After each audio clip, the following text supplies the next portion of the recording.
So hi everyone, welcome back to my channel. So इस video में हम लोग डिस्कस करने वाले हैं नेस्टेड लूप्स के बारे में। अब नेस्टेड लूप्स क्या होते हैं और हम लोग इनको कब यूज करते हैं, हम लोग इस वीडियो में ये लोग हम डिस्कस करने वाले हैं। ठीक है, नेस्टेड लूप भी तीन टाइप के ही होते हैं, for while and do while. Nested for, nested while and nested do while.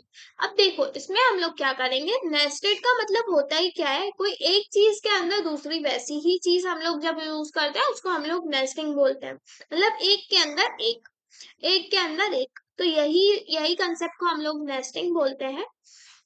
ये हम लोग पैटर्न्स वाले क्वेश्चंस में बहुत ज्यादा यूज करते हैं। इन नेस्टेड लूप्स को हम लोग पैटर्न, जब हम लोग पैटर्न वाले क्वेश्चंस को सॉल्व करेंगे उसमें हम लोग बहुत सारे बार हम लोग नेस्टिंग लूप्स का ही कंसेप्ट को यूज करेंगे। ठीक है, तो सबसे पहले हम लोग एक बार सिंटेक्स समझ लेते हैं और उसके बाद फिर हम लोग कोड करेंगे। तो आपको नेस्टिंग लूप का भी कंसेप्ट कोई इतना डिफिकल्ट नहीं है, बस इसमें भी हम लोग जैसे हमने फॉर लूप सीखा था वैसे ही हम लोग फॉर लूप को एक के अंदर एक यूज करते जाएंगे as per the requirement. Okay, तो चलो अब हम लोग इसको सिंटेक्स को समझते हैं। सबसे पहले हम लोग एक फॉर कीवर्ड, फॉर लूप लिखेंगे जिसमें हम लोग फॉर कीवर्ड का यूज करके हम लोग सबसे पहले इनिशियलाइजेशन लिखेंगे। अब जो फर्स्ट, जो सबसे पहला फॉर लूप लिखेंगे उसमें हम लोग आउटर कंडीशन को, लिमिट की कंडीशन को सेट करेंगे। ठीक है, तो मैंने यहाँ पे क्या किया, सबसे पहले मैंने I1 डिक्लेयर कर दिया, उसके बाद I less than equals to outer limit मेरी जो भी होगी मैं उसको यहाँ पे लिख दूंगी और उसके बाद इंक्रीमेंट करूंगी। उसके बाद यहाँ पे कर्ली ब्रेसेस को ओपन करके हम लोग दूसरा फिर से फॉर लूप लिखेंगे। तो फॉर, फिर इंट j इक्वल्स टू 1, और j, अब अंदर जो हम लोग कंडीशन को सेट करेंगे वो हमारी इनर लिमिट की कंडीशन होगी। उसके बाद j प्लस प्लस, उसके बाद यहाँ पे कोड लिखेंगे जो हमको रन करवाना है। इनसाइड बोथ लूप के अंदर जो हमको कोड लिखवाना है, रन करवाना है, हम लोग उसको यहाँ पर लिखेंगे। तो चलो इसका हम लोग एक बार सिंटेक्स, सॉरी, एक बार हम लोग इसको VS कोड पर रन करके देखते हैं कि हम लोग इनका यूज कैसे और कब करते हैं और हम लोग इनका यूज एग्जैक्टली करते क्यों हैं। तो चलो हम लोग एक बार VS कोड की स्क्रीन पर चलते हैं और इनको प्रिंट करवाते हैं। तो देखो मैंने अब नेस्टेड फॉर लूप मैंने ऑलरेडी लिख के रखा है ताकि मैं आपको अच्छे से क्लियरली समझा पाऊं। तो आप अब सबसे पहले इसको समझने पे ध्यान दो। देखो सबसे पहले मैंने एक फॉर लूप लिखा है जिसमें मैंने I इक्वल्स टू 1 और I less than equals to 2, मतलब आउटर लिमिट हम लोग रोज को बोलते हैं और इनर लिमिट हम कॉलम्स के लिए यूज करते हैं। जैसे जैसे हम लोग यहाँ पे आउटर लिमिट में जितने भी हम लोग लिमिट डालेंगे वो हमारी रोज की लिमिट होगी। मतलब यहाँ पे जो मैंने I इक्वल्स टू 1 और I less than equals to 2 तक चलना चाहिए, I प्लस प्लस हर बार। तो यहाँ पे मेरी रोज कितनी हो जाएगी, मेरी आउटर रोज 2 रोज हो जाएगी। ठीक है, मतलब ये हमारा जो बाहर वाला लूप चल रहा है वो किसके लिए चल रहा है, रोज के लिए चल रहा है। ठीक है, अब इनर लूप में जब मैंने फॉर, फिर से मैंने i j equals to 1, j is less than 3 और j प्लस प्लस, मतलब यहाँ पे क्या होगा कि जो मेरी कॉलम्स होगी वो 3 के इक्वल होगी। ठीक है, तो आउटर लूप हम लोग रोज के लिए यूज करते हैं और इनर लूप हम लोग कॉलम्स के लिए यूज करते हैं। तो आउटर लूप में मैंने रोज को कितने तक चलाने के लिए बोला है, लूप को 2 बार, और इनर लूप में हमने कॉलम्स को कितने, हमारे कॉलम्स कितने होंगे हमारे आउटपुट स्क्रीन पर, 3 कॉलम्स एंड 2 रोज होगी। उसके बाद मैंने j की वैल्यू को प्रिंट करवा दिया है। उसके बाद मैंने कर्ली ब्रेसेस को क्लोज करके ये मैंने लाइन, ये जो सी आउट लेस देन एंडल वाली लाइन लिखी है, मुझे चाहिए कि हर हर एक बार इनर लूप चलने के बाद वो नेक्स्ट लाइन में शिफ्ट हो। ठीक है, इनर लूप के बाद वो कहाँ शिफ्ट हो, नेक्स्ट लाइन में। वो मैं आपको आउटपुट जब आएगा तो मैं आपको वहां पे भी क्लियर कर दूंगी। उसके बाद मैंने यहाँ पे वापस रिटर्न 0 लिख दिया ताकि मेरा यहाँ पे लूप क्या हो जाए, कंप्लीट हो जाए। तो इस कोड को हम लोग एक बार रन करते हैं और फिर मैं आपको समझाती हूँ कि ये काम कैसे कर रहा है एग्जैक्टली। तो देखो यहाँ पे मेरे आउटपुट स्क्रीन पर मैंने क्या प्रिंट करवाया था कि मेरी रोज कितनी होनी चाहिए, 2। तो देखो यहाँ पे 1 and 2 रोज है मेरे पास और कॉलम्स कितने होने चाहिए, 3। तो यहाँ पे ये फर्स्ट कॉलम, ये सेकेंड कॉलम, ये थर्ड कॉलम। ठीक है, जब हमको 2 इटरेशन सेम टाइम पर करवानी रहती है तब हम लोग नेस्टेड लूप्स का यूज करते हैं। जैसे मैंने यहाँ पे, अब हमको 1 2 3 मेरे को 2 बार प्रिंट करवाना था तो मैंने 2 बार नेस्टेड फॉर लूप का, नेस्टेड फॉर को यूज किया है। अब देखो यहाँ पे ये काम कैसे किया। सबसे पहले यहाँ पे मेरी आई की वैल्यू क्या हुई होगी, 1 हुई होगी। मेरा आई की वैल्यू क्या हुई होगी, 1 हुई होगी। उसके बाद ये अंदर गया और यहाँ पे जे की वैल्यू 1 थी। सबसे पहले मेरी जे की वैल्यू 1 होगी, उसके बाद इनर लूप में जे की वैल्यू इंक्रीमेंट हुई, उसके बाद इसने जे को क्या किया, प्रिंट किया, फिर से ये जे के ही अंदर गया, फिर आई मेरा जे मेरा 1 से बड़ा, तो जे की वैल्यू अब 2 हो गई होगी। जे की वैल्यू 2 ही, ये वापस से इसने कंडीशन क्या चेक की कि 2 लेस देन इक्वल्स टू 3 होता है, तो हाँ होता है। इसने फिर से जे की वैल्यू 2 को क्या किया, यहाँ पे प्रिंट कर दिया। उसके बाद आई फिर से मेरा इंक्रीमेंट हुआ, मेरा जे मेरा वापस से इंक्रीमेंट हुआ, जे अब मेरा क्या हो गया होगा, 3 हो गया होगा। तो जैसे ही मेरा जे दिया हुआ 3 हुआ, तो इसने फिर से कंडीशन को चेक किया, क्या जे लेस देन इक्वल्स टू 3 है, तो इक्वल्स टू 3 है, तो मेरा ये वापस से अंदर आया लूप में, और जे की 3 को यहाँ पे क्या किया, प्रिंट कर दिया। उसके बाद मेरा जे जैसे ही 4 के इक्वल हुआ होगा यहाँ पे, तो इसने जैसे ही मेरी कंडीशन चेक की कि क्या मेरा जे लेस देन इक्वल्स टू 3 है और 4 है, तो 4 लेस देन इक्वल्स टू 3 है, तो नहीं, ये कंडीशन फॉल्स है, तो यहाँ पे उसने एग्जिट कर दिया इनर लूप को, और ये वापस कहाँ चले गया, फर्स्ट लूप में वापस चले गया। अब मेरी यहाँ पे आई की वैल्यू क्या हो गई होगी, 2 हो गई होगी। आई इक्वल्स टू क्या हो गया होगा, 2। पहले यहाँ पे आई की वैल्यू 1 थी, अब इंक्रीमेंट हुआ इनर लूप को, इनर लूप पूरा चला के आई वापस से ऊपर आई के पास आया लूप, जब हमारा जब ये जे वाला लूप पूरा चल गया, तो ये आई वापस ऊपर आया, और अब मेरी आई की वैल्यू 1 से इंक्रीमेंट हुई होगी, मतलब अब आई क्या हो गया होगा, मेरा 2 हो गया होगा। आई जब मेरा 2 हुआ, तो ये फिर से इसने चेक किया कि क्या आई लेस देन इक्वल्स टू 2 है, तो हाँ ये कंडीशन ट्रू है, तो इसने इसके बाद ये वापस से अंदर इनर लूप में गया, और फिर से इसने एक बार वापस से इनर लूप चलाया पूरा, जिसमें वापस से क्या हुआ होगा, सबसे पहले मेरा J1 आया होगा, जो इसने यहाँ पे प्रिंट कर दिया है, देखो यहाँ पे सेकेंड वाले रो में 1 प्रिंट हुआ है, फिर मेरी J की वैल्यू फिर से इंक्रीमेंट होके वैसे ही J की वैल्यू 2 हो गई होगी, और फिर लास्ट में 3 हो गई होगी। जैसे ही 4 हुआ होगा, फिर से वो एग्जिट हो गया होगा, फिर से वो ऊपर गया होगा, उसने चेक किया होगा, अब मेरी आई की वैल्यू 1 से और इंक्रीमेंट होके कहाँ पहुंच गई होगी, 3 तक। अब 3 जैसे ही मेरी आई की वैल्यू 3 हुई, और इसने चेक किया कि क्या 3 लेस देन इक्वल्स टू 2 है, तो लेस देन इक्वल्स टू 2 तो नहीं होता है, तो ये कंडीशन फॉल्स हो गई, तो ये मेरा लूप से ही बाहर आ गया। तो मतलब क्या हुआ, जब हमको 2 बार सेम टास्क बार बार रिपीट करना है, उस वक्त हम लोग ये नेस्टेड लूप्स का यूज करते हैं, मतलब दो चीजें हमको एट सेम टाइम हमको दो चीजों को इटरेट करवाना है, उस वक्त हम लोग नेस्टेड लूप्स को यूज करते हैं।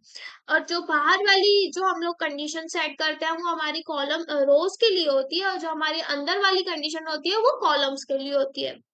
तो ये यहाँ पे हमने जैसे देखा कि मैंने 2 बार कॉलम्स, मतलब मैंने यहाँ पे जो आउटर लूप की लिमिट सेट करी थी, वो कहाँ तक करी थी, 2, मतलब यहाँ पे मेरे 2 रोज आ गए, और जो मेरी इनर लूप की ये कंडीशन सेट थी, वो कहाँ तक थी, 3 तक, तो यहाँ पे मेरे 3 कॉलम्स आ गए।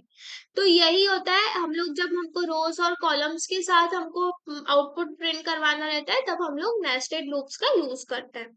अब हमने फॉर लूप समझ लिया, नेस्टेड फॉर, अब हम लोग नेस्टेड व्हाइल लूप की ओर बढ़ते हैं। अब हम लोग नेस्टेड व्हाइल लूप की बात करते हैं। नेस्टेड व्हाइल लूप ही जब हमको रोज और कॉलम्स में आउटपुट को प्रिंट करवाना रहता है, उस वक्त हम लोग नेस्टेड व्हाइल लूप को लिखते हैं।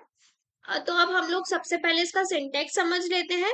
सबसे पहले मैंने एक आई वेरिएबल को डिक्लेयर कर दिया, जिसमें मैंने 1 रखा है उसकी वैल्यू को। उसके बाद व्हाइल कीवर्ड का यूज करके सबसे पहले वाले जो मैं आउटर लूप में किसको लिमिट को सेट करूंगी, रोज की लिमिट को सेट करूंगी। तो यहाँ पे मैंने रोज की कंडीशन को लिमिट को सेट किया। उसके बाद मैं कर्ली ब्रेसेस ओपन करके दूसरा वेरिएबल को डिक्लेयर करूंगी, j इक्वल्स टू 1 यहाँ पे मैंने डिक्लेयर किया है। उसके बाद व्हाइल लिख के दूसरी, अब इनर लूप में हम लोग कौन सी लिमिट को सेट करते हैं, हमारे कॉलम्स की लिमिट को सेट करेंगे।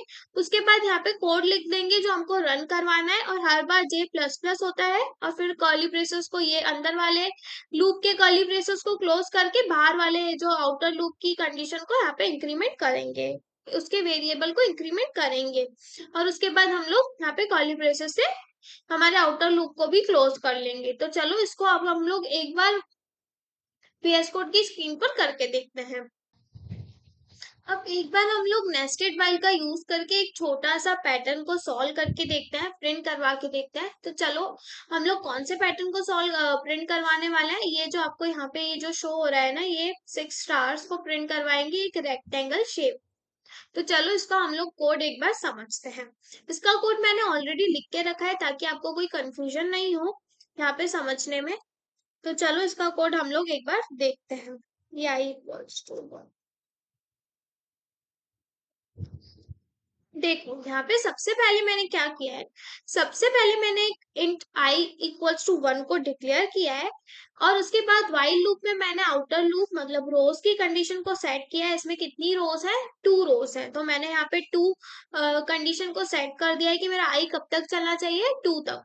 उसके बाद मैं एक इनर लूप में गई, इसमें मैंने J1 डिक्लेयर किया उसके लिए सबसे पहले एक वेरिएबल को। उसके बाद मैं वाइल लूप में, मेरी रोज कितनी है यहाँ पे 1 2 एंड 3, तो यहाँ पे 3 रोज है, तो मैंने यहाँ पे वाइल लूप की सेकेंड मतलब रोज की कॉलम्स की कंडीशन को 3 पर सेट कर दिया।